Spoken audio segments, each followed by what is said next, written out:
ایک عجیب بات آپ دیکھیں گے، آپ اکثر سنتے ہیں کہ اس زندگی کے انتقال کے بعد انسان کو جنت میں جانے تک یا جنت میں کوئی اور نیکی کرنے کی اجازت نہیں ہوگی۔ اجازت کا معنی یہ کہ وہ وہاں جا کے نیکی کرے اور اس نیکی سے اس کا درجہ بلند ہو جائے، یا وہ نیکی کرے اس نیکی سے اس کے گناہ معاف ہو جائیں، یا وہ نیکی کرے اس نیکی سے اللہ راضی ہو جائے۔ ایسا نہیں۔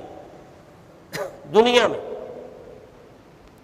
جب دنیا کا سانس ختم ہو گیا، آخرت کی زندگی شروع ہو گئی، تو پھر کوئی نیکی انسان کی قابل قبول آخرت میں نہیں ہے۔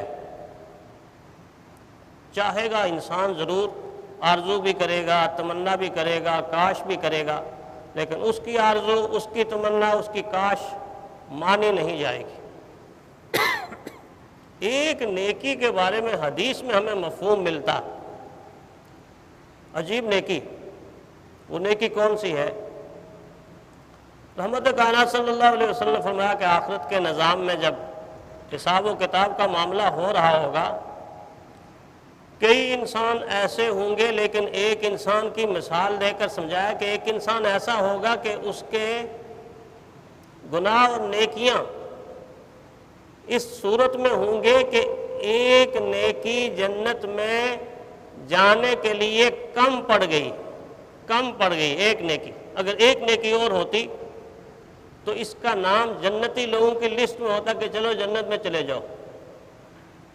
جیسے بعض دفعہ اسٹوڈنٹ کے 1-2 نمبر کم ہوتے ہیں تو کاش کرتا ہے، افسوس 1-2 نمبر اور پاس ہو جاتا۔ ایک نیکی کم، اور جب اس کو پتہ چلے گا میری ایک نیکی کم ہے، اتنی سزا دوزخ میں بھگتنی پڑے گی، روتا چیختا چلاتا عاجزی انکساری کرتا کرتا ہر آدمی کے پاس ہاتھ جوڑ کے کھڑا ہو جائے گا، اپنوں کے پاس، دوستوں کے پاس، رشتہ داروں کے پاس، عزیزوں ایک نیکی دے دیں، ایک نیکی دے دیں، ایک نیکی دے دیں، لیکن وہاں ایک نیکی دینے کے لیے کوئی تیار ہوگا بھی نہیں، اس لیے کہ سب کو پتا ہوگا کہ ایک نیکی دینے کا نقصان کتنا ہے۔ یہاں ہمیں اصل میں یہ پتہ نہیں کہ ایک نیکی کا فائدہ کتنا ہے، ایک نیکی کا نقصان کتنا ہے۔ یہی تو المیہ ہے کہ ہمیں پتہ نہیں ہے، ہمیں اصل احساس نہیں، وہاں پتہ چلے گا۔ کوئی اس کو نیکی دینے کے لیے تیار نہیں ہوگا، وہ اسی طرح بھاگتا ہوا ہر انسان کے پاس دوڑتا ہوا جائے گا، اور گزرتے گزرتے ایک آدمی پر نظر پڑے گی، وہ اس کو بلائے گا، کیوں پریشان پھر رہے ہو؟ تو اس کے پاس جا کر یہ کہے گا کہ میری ایک نیکی کم ہو گئی ہے، اگر میرے پاس ہوتی تو میں جنت میں چلا جاتا۔ تو آدمی سوچ کر اس کو کہے گا، اچھا دیکھ میرا بھی فیصلہ ہو چکا ہے، اور میرا فیصلہ یہ ہوا ہے کہ میرے پاس پوری کی پوری زندگی میں نیکی ہی ایک ہے، ساری زندگی کی کمائی میری ایک نیکی ہے، تو دوزخ میں تو میں نے جانا ہی جانا ہے۔ اب میں یہ چاہتا ہوں کہ تیرا کام بن جائے، یہ میری ایک نیکی بھی تو لے لے، اور تو اللہ تعالیٰ سے درخواست کر کے جنت میں چلا جا۔ بس یہ بات ہوگی کہ اتنے میں اللہ تعالیٰ تو سب کچھ دیکھتے ہیں، اللہ تعالیٰ اس بندے سے مخاطب ہو کر فرمائیں گے، اے بندے تو مجھ سے زیادہ سخی بننا چاہتا ہے، فرمایا تیری یہ ادا مجھے اتنی پسند آ گئی کہ اس ادا کی وجہ سے میں نے تیرے لیے بھی جنت کا فیصلہ کر دیا، تیرے لیے بھی جنت کا فیصلہ کر دیا۔ اب دیکھ لیجئے کہ آخرت میں ایثار کیا اس نے کس چیز کا؟ ایک نیکی کا۔ وہ نیکی آخرت میں بھی اس کے کام آ گئی، وگرنہ آخرت میں کوئی نیکی کسی انسان کے کام نہیں آئے گی۔ آخرت کی ہوئی نیکی، آخرت کی ہوئی نیکی، دنیا کی ہوئی نیکیاں کام آئیں۔ اور یہ ایسی نیکی ہے کہ اگر انسان کے وجود سے نکل جائے اخوت، ایثار، قربانی، محبت، یہ جذبہ اگر نکل جائے تو ہزارہا خوبیوں پر پانی پھیر دیتا ہے۔ اس کا یہ عمل نیکی کا نکل جانا۔ ایک آدمی کے بارے میں لکھا ہے کہ حج کا سفر کر رہا ہے، حج کا سفر، اور شوق کے ساتھ اس نے یہ طے کر لیا کہ پیدل سفر ہے، جس منزل پر میں ٹھہروں گا فرائض کے ساتھ ساتھ 2 نفل اضافی پڑھوں گا، 2 نفل پڑھوں گا۔ اب ظاہر ہے کہ پیدل سفر میں آپ کو پتہ ہے دور دراز کے علاقوں سے بعض دفعہ سال 6 مہینے لگ جاتے تھے لوگوں کو، ہر منزل پر 2 نفل الگ سے پڑھتا، اللہ سے دعا کرتا۔ اگر پاؤں میں کبھی کانٹا چبھ جاتا تو وہ اس نیت سے نہ نکالتا کہ ٹھیک ہے تکلیف دے گا اور سفر میں جتنی تکلیف ہوگی تو اپنے خیال کے مطابق وہ سوچتا میرا اجر بڑھ جائے گا، یہ کرتا چل رہا ہے، 2 نفل پڑھ رہا ہے کہ درمیان میں پہنچا تو آواز آئی، اے میرے بندے، جس قافلے کے ساتھ تو چل رہا ہے اس قافلے میں سے کسی ایک انسان کے دل کو اپنے رویے کے ساتھ تو راحت پہنچا دے، اپنے رویے کے ساتھ تو راحت پہنچا دے تو تیری ایک منزل پر 1000 نفل پڑھنے سے زیادہ افضل ہے، 1000 نفل پڑھنے سے زیادہ افضل ہے کہ ایک انسان کے دل کو تو راحت پہنچا دے۔ یہ ایسی نیکی، اور جب اس کا نقصان ہوتا ہے تو پھر کئی نیکیوں کا نقصان ہوتا ہے، کئی نیکیوں کا نقصان ہوتا ہے۔ حضرت تھانوی رحمۃ اللہ علیہ کے پاس ایک آدمی آیا، پڑھا لکھا آدمی تھا۔ اس نے آ کے حضرت سے سوال کیا کہ حضرت، کتا ایک ایسا جانور ہے کہ جس میں اللہ تعالیٰ نے بہت خوبیاں رکھی ہوئی، بہت خوبیاں رکھی ہوئی، اور واقعی اس میں کوئی شک نہیں۔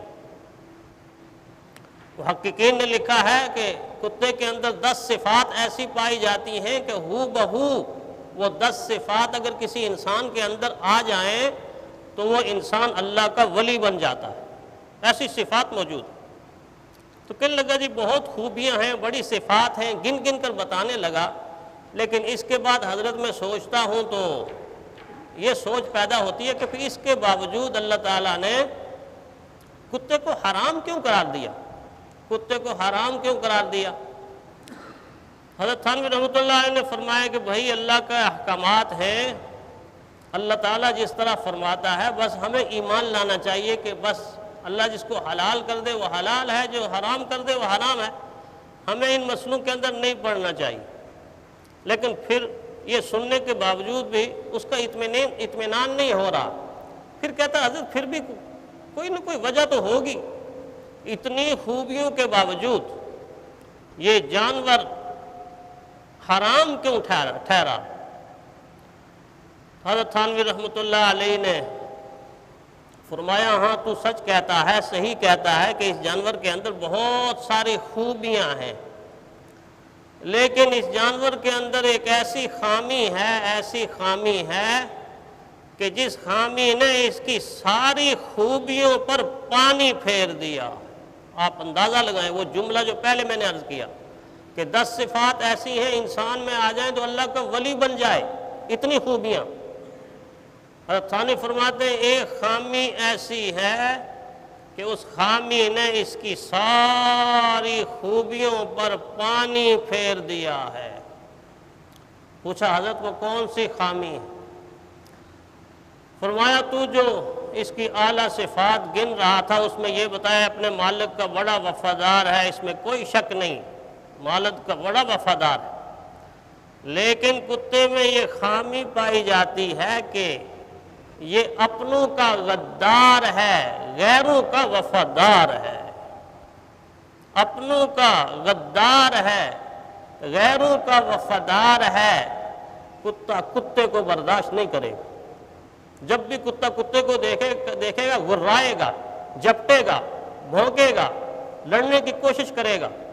ایک مرتبہ ایک آدمی کو دیکھا وہ اپنے پالتو کتے کو لے کے جا رہا تھا، آگے 5-6 آوارہ کتے، وہ سارے اس کے پیچھے پڑ گئے اس کے کتے کے، اب وہ بچا رہا ہے بیچارہ، بچا رہا ہے، اتنا تنگ آ گیا، کبھی ان کو بھگاتا ہے کبھی اس کو بچاتا ہے، مشکل میں پڑ گیا اور کلابہ مار کے کتے کو اس طرح کر کے کسی نہ کس طرح بچایا، ورنہ انہوں نے حملہ کر دینا تھا۔ تو کتا جب اپنی اپنی نسل کو دیکھتا ہے تو جھپٹتا ہے، گھراتا ہے، بھونکتا ہے، وہ اپنی کا تو غدار ہے، باقیوں کا وفادار ہے۔ تھوڑا رک کر سوچئے، امت مسلمہ کی سطح پر سوچئے کہ کیا آج یہ صفت امت مسلمہ کے اندر آپ کو اور مجھ کو نظر نہیں آ رہی، اور امت مسلمہ کے بڑے سرخیل جو کہلانے والے ان کے اندر مجھے اور آپ کو نظر نہیں آ رہی کہ وہ اپنوں کے تو غدار ہیں، غیروں کے وفادار ہیں، غیروں کے وفادار۔ کسی عقل مند نے کتنی پیاری بات کہی، فرمایا کہ یہ جو کلہاڑی ہوتی ہے نا کاٹنے والی، فرمایا کلہاڑی میں لکڑی کا دستہ نہ ہوتا، کلہاڑی میں لکڑی کا دستہ نہ ہوتا تو لکڑی کے کٹنے کا رستہ نہ ہوتا۔ آپ خالی ایک کلہاڑی لے کے درخت کو کاٹیں ذرا، 4-5 دن میں بڑی مشکل سے کہیں درخت آدھا کریں گے، بڑے بڑے درخت، لیکن جب دستہ آپ کے ہاتھ میں آ گیا، وہ دستہ لوہے کا نہیں ہوتا، لکڑی کا ہوتا ہے، لکڑی کا دستہ آپ کے ہاتھ میں آ گیا تو آپ نے منٹوں میں درخت کو گرا دینا ہے، گویا لکڑی نے لکڑی کو کاٹ دیا ہے، لکڑی نے لوہے کے ذریعے لکڑی کو کاٹ دیا ہے۔ کردار اہم لکڑی کا۔ اس وقت مسلمانوں کو جو نقصان ہوا ہے، آپ پوری تاریخ اٹھا کر دیکھیں، غیر مسلموں نے وہ نقصان نہیں کیا ہے جو مسلمانوں نے غیر مسلموں سے مل کر مسلمانوں پر نقصان کیا۔ آج مسلمان غیر مسلم کی تیز دار کلاڑی، زہر آلود کلاڑی، ظلم ڈانے والی کلاڑی، خون بہانے والی کلاڑی کا دستہ آج مسلمان بنا ہوا ہے، آج مسلمان بنا ہوا۔ اس دستے کو کنٹرول اور قابو کر کے وہ مسلمانوں کی گردن اڑا رہا ہے، مسلمانوں کے سینے چیر رہا ہے۔ آج ضرورت ہے اس آیت کو سمجھنے کی کہ اللہ جو فرما رہا ہے انما المؤمنون اخوہ، مومن آپس میں بھائی بھائی ہیں۔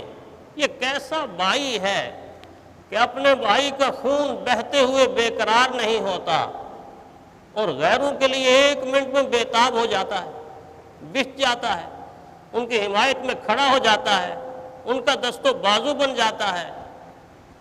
تو قرآن حکیم نے جو اخوت کا رشتہ بتایا ہے، اگر آج مسلمانوں میں اور مسلمانوں کے رہنماؤں میں زندہ ہو جائے تو یہ امت مسلمہ عروج اور بلندیوں پر چلی جائے۔ انما المؤمنون اخوہ، اور ظفر علی خان نے کہا نا اخوت اس کو کہتے ہیں۔ چبھے کانٹا جو کابل میں تو ہندوستان کا ہر پیر و جوان بے تاب ہو جائے، بے تاب ہو جائے کہ کابل میں اگر کسی مسلمان کو کانٹا چبھتا ہے تو ہندوستان کا مسلمان جوان اور بوڑھا بے تاب کیوں کانٹا چبھا۔ آج تو گردنیں اڑائی جا رہی ہیں، خون بہایا جا رہا ہے، بستیاں تباہ کی جا رہی ہیں، بچے یتیم اور یتیموں کو پھر مسلا جا رہا ہے ان پھولوں کو، لیکن امت مسلمہ صرف اس بات تک ہم آپ کے ساتھ کھڑے، ہم آپ کے ساتھ کھڑے، ہم آپ کے ساتھ کھڑے ہیں، اس کے آگے کوئی نہیں بڑھ رہا۔ وجہ کیا ہے؟ انما المؤمنون اخوہ کو ہم سمجھ نہیں سکتے۔ مومن آپس میں بھائی بھائی ہے، یا مومن کو ہم نے بھائی نہیں سمجھا، یا پھر پیسے کی پٹی ہمارے آنکھوں پر اتنی آ گئی، ہرس، ہوس، لالچ، بے ضمیری، کہ ہم نے اخوت کے رشتے کو ہی ختم کر دیا۔ تو آج قرآن حکیم مجھے دعوت دیتا ہے ایثار کی، اخوت کی، محبت کی، بھائی چارے کی، آپس کے اتحاد اور اتفاق کی۔ اللہ تعالیٰ کرے کہ یہ ساری صفات میرے اور آپ کے اندر آ جائیں۔ اللہ تعالیٰ ہمیں ان صفات پر عمل کرنے کی توفیق عطا فرمائے۔ السلام علیکم۔